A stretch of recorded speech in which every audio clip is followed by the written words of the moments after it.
Sejam todos muito bem-vindos a mais um Mergulho Profundo. E antes de qualquer coisa, que o dia de todos que nos ouvem seja imensamente abençoado por Deus. Amém! É sempre ótimo estar aqui para mais um estudo. Com certeza.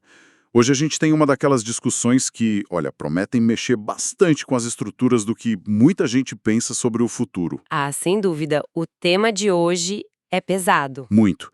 Nós vamos explorar o livro Quando a Trombeta Soar, escrito por Stanley D. Towson. E a nossa missão específica nessa análise profunda é focar num capítulo que lança uma das perguntas mais debatidas e divisivas da teologia. Que é exatamente se a igreja e o arrebatamento estão presentes lá no capítulo 24 do Evangelho de Mateus. Exato. E por que essa pergunta é tão importante para quem estuda as Escrituras? Porque o peso disso é monumental. A forma como se responde a essa pergunta muda completamente a leitura de todo o cronograma do que a gente chama de fim dos tempos. Dá um nó na linha do tempo inteira. Dá mesmo? Basicamente, a gente está entrando no grande campo de batalha entre os estudiosos pré-tribulacionistas, que são aqueles que defendem a ideia de que a igreja vai ser retirada da terra antes do período da grande aflição global, e os estudiosos não pré-tribulacionistas. É um debate clássico. E vale reforçar logo de cara para todos que acompanham o nosso programa que o objetivo aqui não é, levantar uma bandeira teológica, política ou dizer quem está absolutamente certo ou errado. Claro, nossa ideia é ser imparcial. Isso, a ideia é observar como o autor, o Towson, disseca essas visões e como ele constrói os contra-argumentos dele ao longo do texto original. Certo. Então vamos desempacotar isso. Para entender a obra, a gente precisa mapear o terreno primeiro.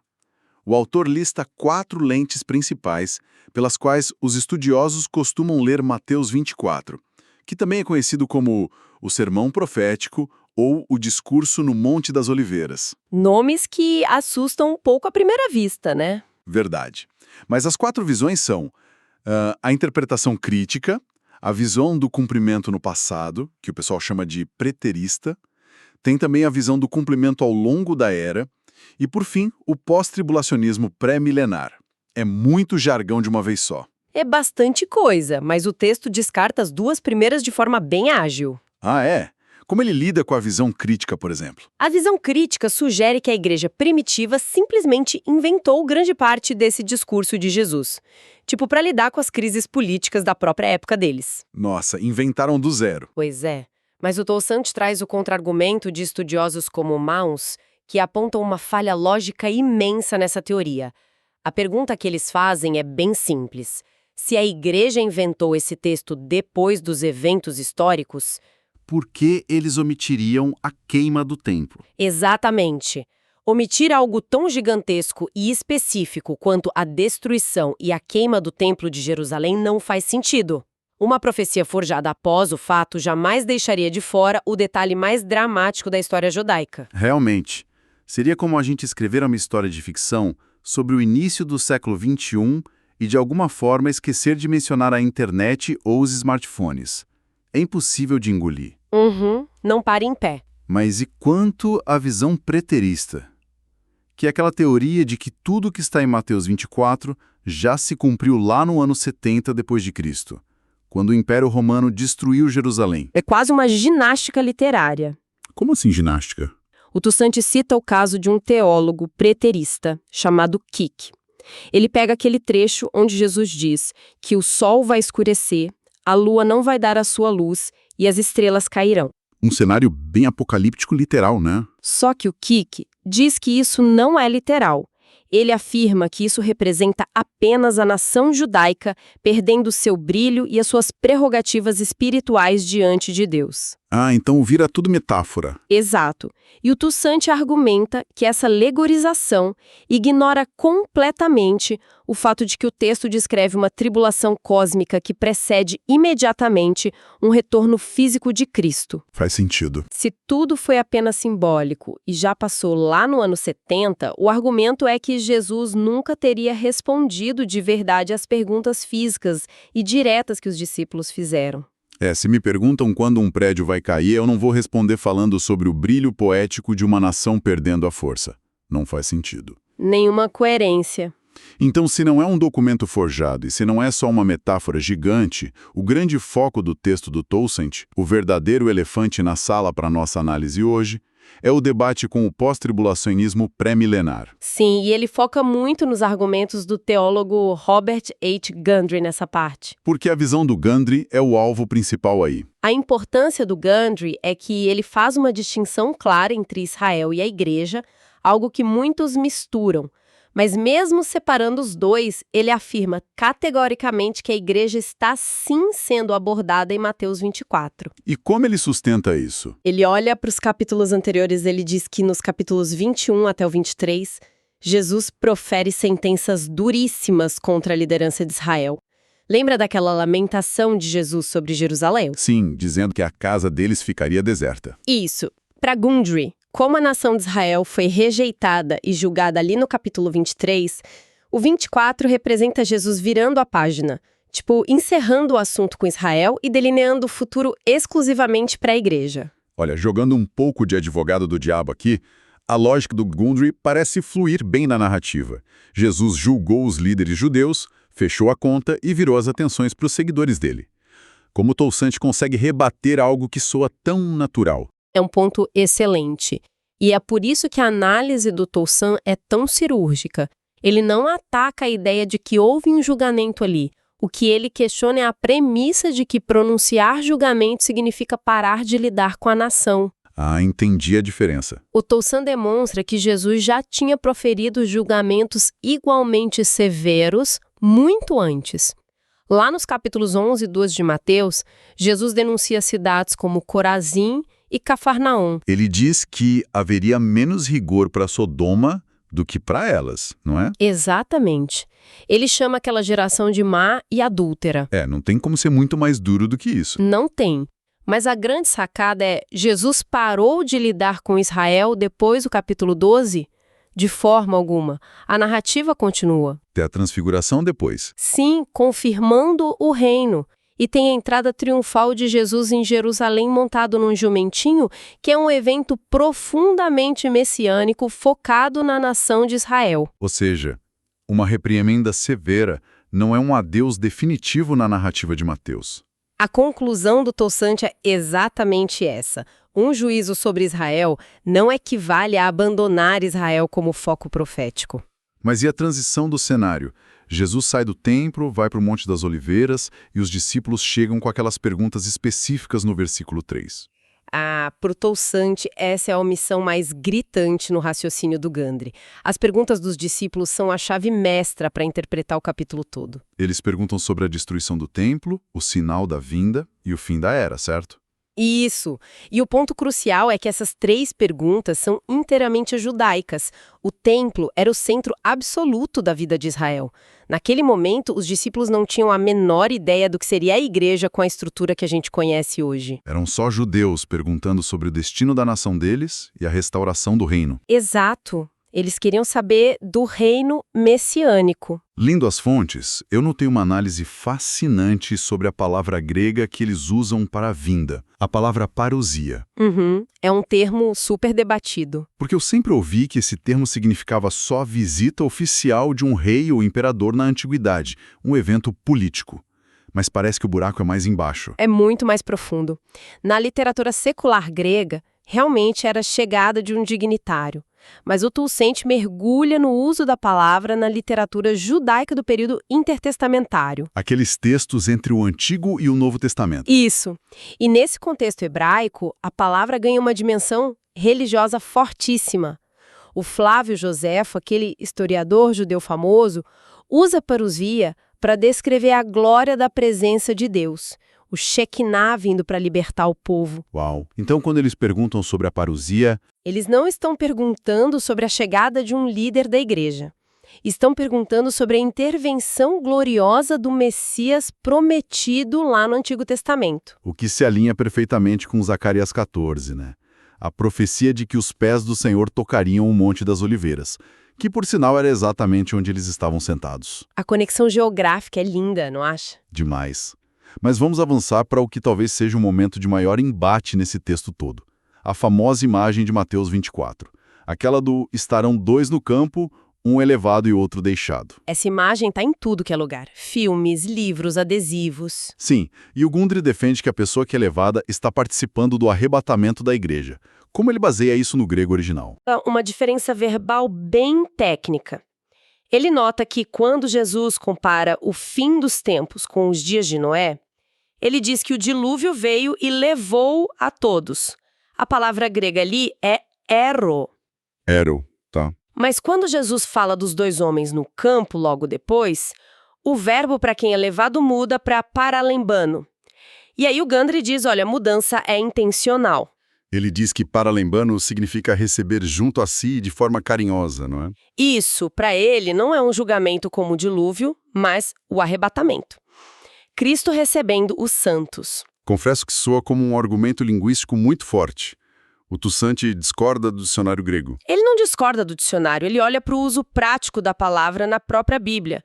Ele investiga onde mais o verbo paralembano aparece e descobre que pode ter um sentido super hostil. Por exemplo? No Evangelho de João, quando os soldados romanos levam Jesus para ser crucificado, a palavra exata é paralambano. Nossa. Quando o diabo leva Jesus para o pináculo do templo para tentá-lo, é o mesmo verbo.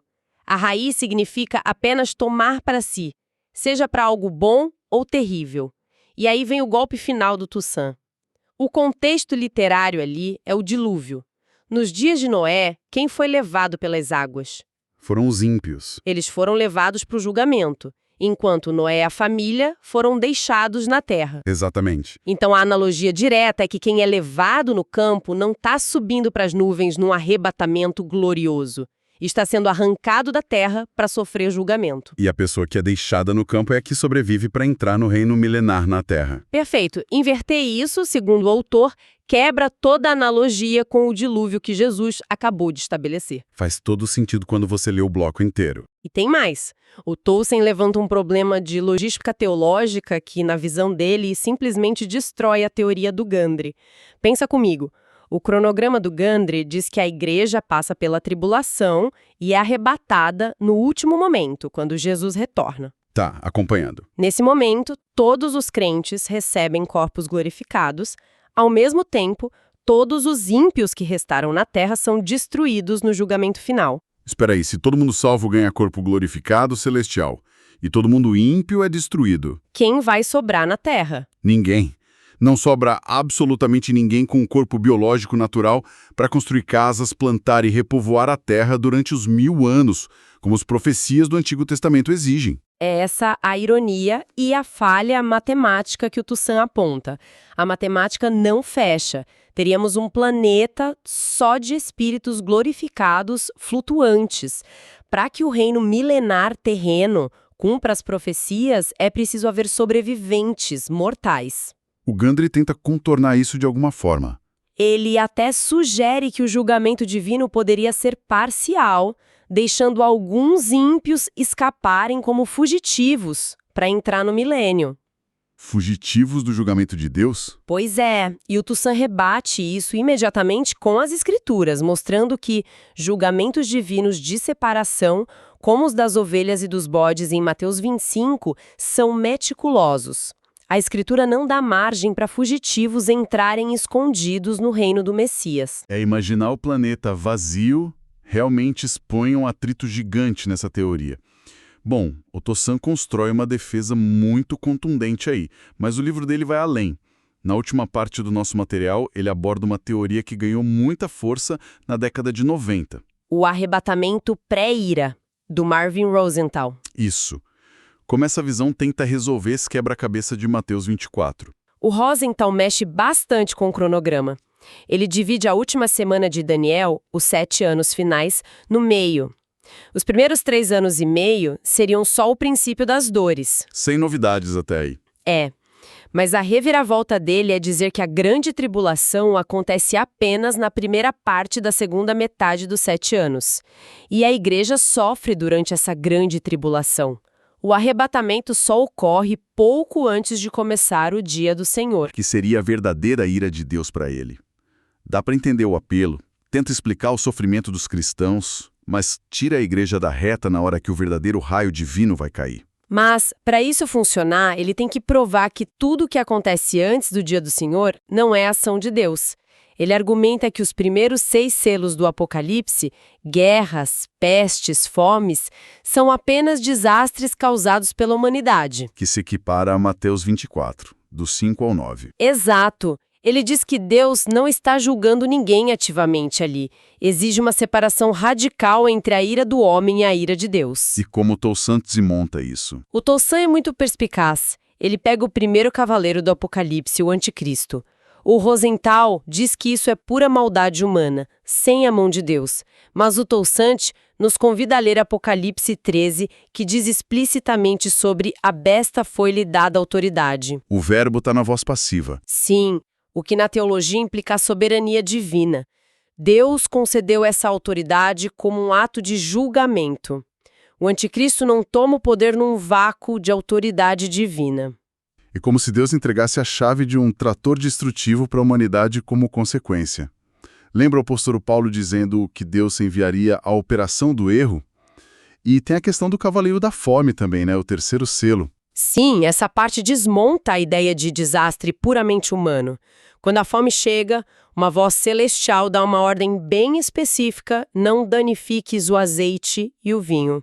É uma restrição. Como uma fome generalizada, supostamente causada só por guerras humanas, faria uma distinção tão cirúrgica de quais alimentos poupar. Para o Toussaint, isso mostra um controle direto. É um julgamento medido e controlado pelo trono de Deus desde o primeiro selo. Compreendido. Mas as fontes mostram que o Rosenthal usa mais um argumento. Aquela parte em que Jesus diz que os dias de grande tribulação seriam abreviados por causa dos escolhidos. O Rosenthal entende que abreviado significa que o tempo será cortado subitamente, de forma imprevisível, e por isso ninguém sabe o dia nem a hora. E o Toussaint? O Toussaint traz a discussão de volta para a soberania de Deus sobre o tempo. A palavra abreviados não significa que o relógio profético quebrou e virou uma loteria. A tribulação tem um tempo decretado de 7 anos exatos. Então, o que significa encurtar os dias? Significa que a graça de Deus limitou esse período de terror a um espaço de tempo suportável. Se Deus não tivesse fixado esse limite curto desde o princípio, nenhuma carne sobreviveria. É misericórdia restritiva, não uma imprecisão de calendário. Incrível. Então, tentando recapitular toda essa nossa jornada analítica de hoje. De acordo com o Toussaint, Mateus 24 não é um texto direcionado à igreja como a gente a conhece. Isso. Ele vê o texto respondendo a perguntas estritamente judaicas, com marcadores temporais inegáveis de um período de tribulação futura, e colocar o arrebatamento ali no meio cria grandes problemas logísticos e teológicos. É um resumo perfeito da obra. E sabe, se a gente pensar no quadro geral, precisamos nos perguntar por que tudo isso importa para todos que nos ouvem agora. Por que debater esses detalhes importa tanto? Importa porque o Toussaint está defendendo um princípio fundamental na leitura bíblica: a necessidade vital de lermos textos antigos respeitando o contexto histórico, cultural e literário deles. Quando aqueles judeus sentaram no Monte das Oliveiras, sob a sombra do Império Romano, olhando para o templo, eles não imaginavam a estrutura das nossas igrejas modernas de hoje. Claro que não. Eles estavam buscando entender o destino da nação deles e o cumprimento de promessas milenares. É a grande diferença entre fazer exegese, que é extrair o significado de dentro do texto, e fazer exegese, que é empurrar as nossas realidades modernas para dentro de um texto onde elas não estavam no radar. E a beleza do estudo bíblico é que essa compreensão histórica não elimina a aplicação prática nas nossas vidas. Pelo contrário. Como assim? Isso nos leva a uma reflexão provocativa final para o dia de todos que acompanham este programa. Se entendemos que o sermão de Mateus 24 é focado em Israel passando pela fornalha da tribulação, a grande questão é: como nós, leitores de hoje, podemos aplicar as urgentes advertências de Jesus sobre vigilância em nossos próprios desafios cotidianos? Uma excelente pergunta. Mesmo sabendo que não somos o público-alvo original daquela profecia específica, como o princípio imutável de estar pronto e fiel ao Mestre se traduz para a vida de cada um de nós hoje? Uma reflexão profunda para ficar ecoando na mente de cada um. Informo que teremos um novo episódio desse mesmo livro. Deus abençoe todos os ouvintes. Deus abençoe todos os ouvintes.